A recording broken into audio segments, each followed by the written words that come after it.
Hinimok ng Kongreso na agahan ng COMELEC ang muling pagsasagawa ng mock elections. Sa pagdinig ng Congressional Oversight Committee on Automated Elections, binigyan diin ng mga mambabatas na mas mainam ito upang maayos ang mga posibleng aberya sa halalan. Ang detalye mula kay Aya Macalma. Aya? Kasi matinding batikos ang inawot ni COMELEC Chairman Sixto Brillantes sa harap ng mga mambabatas sa isinagawang Joint Congressional Oversight Committee hearing sa Senado kanina. Dahil ito sa dami ng nakitang aberya nang magsagawa ng mock elections ang COMELEC nitong Sabado. Sa dami ng batikos tinanggap ni Brillantes ay muntikan na itong mag-walk out sa session hall.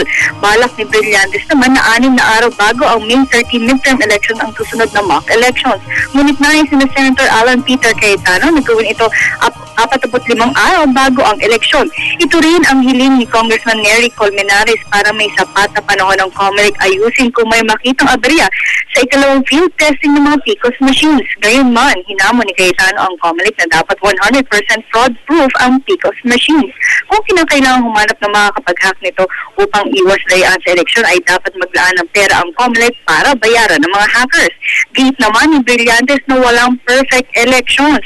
Ang pagtanggap ng balota sa PCOS machine at ang mga hindi tamang shading ng balota ang iba pang tinalakay sa komite. Samantala kanina lang, ilang minuto lang nakakalipas sa huling araw ng sesyon sa Senado, ngayon kakaratipikal lang ng Anti-Money Laundering Act. Ito matapos kahapon lang nagkaroon ng meeting ang Kamara at Senado na kung saan itinanggal nila ang kasino sa naturang batas. At yan ang update mula dito sa Senado. Cassie. Maraming salamat, Aya Macalma.